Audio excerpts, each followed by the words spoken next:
Making of Germany and Italy 4.1 Germany, can the army be architect of a nation? क्या army किसी देश को बना सकती है? ये क्वेश्चन पूछा गया है। अब हम आगे बढ़ते हैं कि क्या ऐसा हो सकता है। 1848 के बाद यूरोप में नेशनलिज्म, डेमोक्रेसी और रेवोल्यूशन के साथ के एसोसिएशन से दूर हो गए थे। कंजर्वेटिव्स के द्वारा नेशनलिस्ट सेंटिमेंट्स यानी कि राष्ट्रवाद की भावना को स्टेट के पावर्स को बढ़ाने में और यूरोप के ऊपर पॉलिटिकल डोमिनेशन अचीव करने में यूज़ करने लगे, और ये सब जर्मनी और इटली के यूनिफिकेशन के प्रोसेस में देखने मिला। जैसे कि आप देख चुके हैं कि nationalist feelings middle class Germans के बीच में फैली हुई थी। 1848 में मिडिल क्लास जर्मन्स ने जर्मन कन्फेडरेशन के डिफरेंट रीजन्स को यूनाइट करके एक नेशन स्टेट बनाने की कोशिश की थी इलेक्टेड पार्लियामेंट के द्वारा।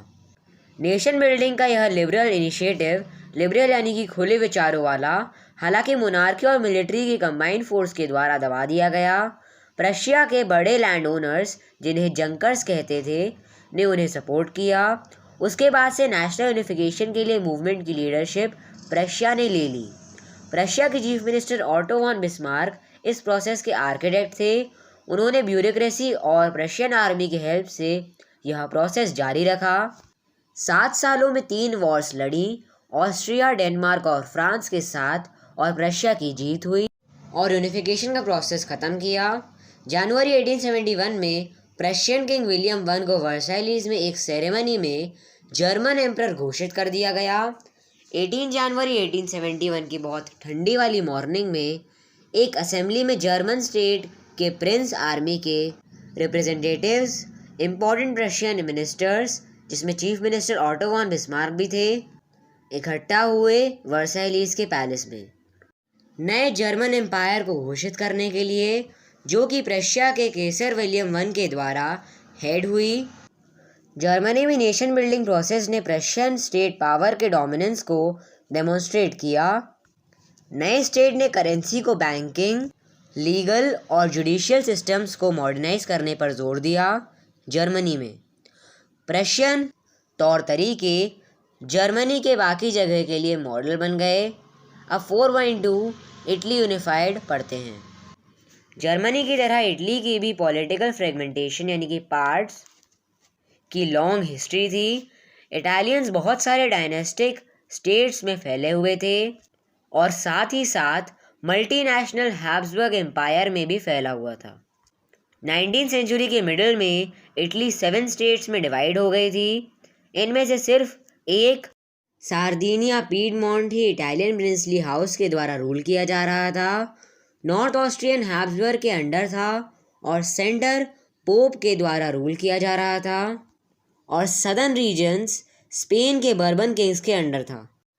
इटालियन लैंग्वेज भी कोई एक कॉमन फॉर्म एक्वायर नहीं कर पाई थी और बहुत सारे रीजनल और लोकल लैंग्वेजेस थी, जिसे भी मजीनी ने 1830s के समय में मांग की कि यूनिटरी इटालियन रिपब्लिक के लिए एक कॉन्सर्ट प्रोग्राम होना चाहिए। उसने एक सीक्रेट सोसाइटी भी फॉर्म की जिसे यंग इटली बोलते हैं।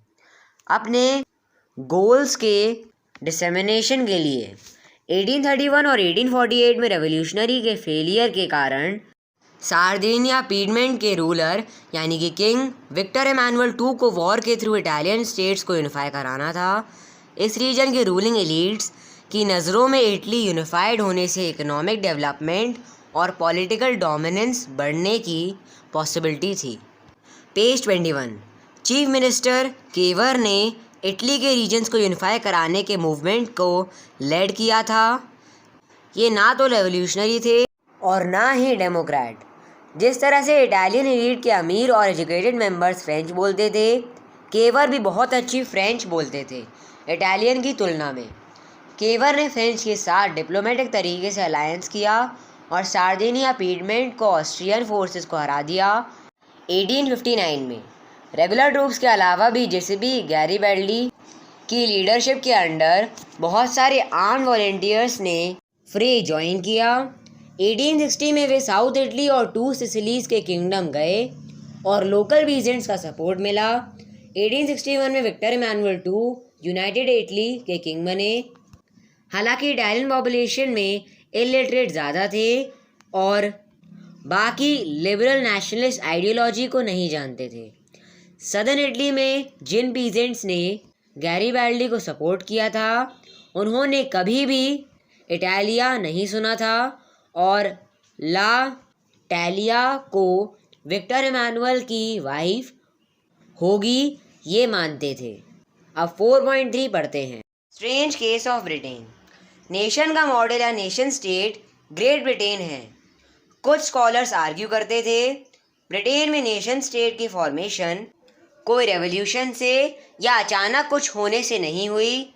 यह बहुत लंबा प्रोसेस है। 18वीं सेंचुरी से पहले कोई ब्रिटिश नेशन नहीं था। लोगों की प्राइमरी आइडेंटिटीज़ एथनिक थी जो ब्रिटिश आइल से थे, जैसे कि इंग्लिश, वेल्श, स्काउट या आयरिश। ये सारे एथनिक ग्रुप के अपने कल्चर और पॉलिटिकल ट्रेडिशंस थे। पर जैसे जैसे इंग्लिश नेशन वेल्थ, पावर और इम्पोर्टेंस में बढ़ने लगा तो आइलैंड्स के दूसरे नेशन के ऊपर उसका इन्फ्लुएंस बढ़ गया। इंग्लिश पार्लियामेंट ने 1688 में मोनार्की पावर को सीज्ड कर दिया प्रोट्रैक्टेड कन्फ्लिक्ट के एंड में। पार्लियामेंट एक इंस्ट्रूमेंट था। इंग्लैंड एक नेशन स्टेट बना था। इंग्लिश और स्कॉटलैंड के बीच के यूनियन के एक्ट 1707 ने ग्रेट ब्रिटेन के यूनाइटेड किंगडम की फॉर्मेशन की। इसका मतलब इंग्लैंड ने अपना इन्फ्लुएंस स्कॉटलैंड पर इम्पोज कर दिया था। इसलिए ब्रिटिश पार्लियामेंट इंग्लिश मेंबर्स के द्वारा डोमिनेट की जाती थी। ब्रिटिश आइडेंटिटी की ग्रोथ बढ़ी और स्कॉटलैंड के अलग अलग कल्चर और पॉलिटिकल इंस्टीट्यूशंस को सिस्टमैटिकली दबाव दिया गया। ऐसे कैथोलिक क्लैंस जो स्कॉटिश हाईलैंड्स इन्हेबिट करते थे उनको ज़्यादा दबाया गया। जब भी उन्होंने अपना इंडिपेंडेंस चाहा, स्कॉटिश हाईलैंडर्स को उनकी गेलिक लैंग्वेज से मना किया गया था या नेशनल ड्रेस पहनने से मना किया और बहुत सारे लोगों को उनके होमलैंड से निकाल दिया गया। आयरलैंड को भी ऐसा ही फेस करना पड़ा। कंट्री कैथोलिक्स और प्रोटेस्टेंट्स में डिवाइड हो गई। इंग्लिश ने प्रोटेस्टेंट्स की हेल्प की कैथोलिक कंट्री को डोमिनेंस करने के लिए। ब्रिटिश के अगेंस्ट के कैथोलिक रिवॉल्ट्स को दबा दिया गया था। वुल्फ टोन और उसके यूनाइटेड आयरिशमैन के रिवॉल्ट फेल होने के कारण 1798 आयरलैंड को यूनाइटेड किंगडम में इनकोऑपरेट किया। 1801 में एक नए ब्रिटिश नेशन बना। इंग्लिश कल्चर के डोमिनेंट के कारण नए ब्रिटेन के symbols British flag, Union Jack, the national anthem, God save our noble king, English language को प्रमोट किया गया और पुराने नेशन इस यूनियन में सबऑर्डिनेट पार्टनर रहे।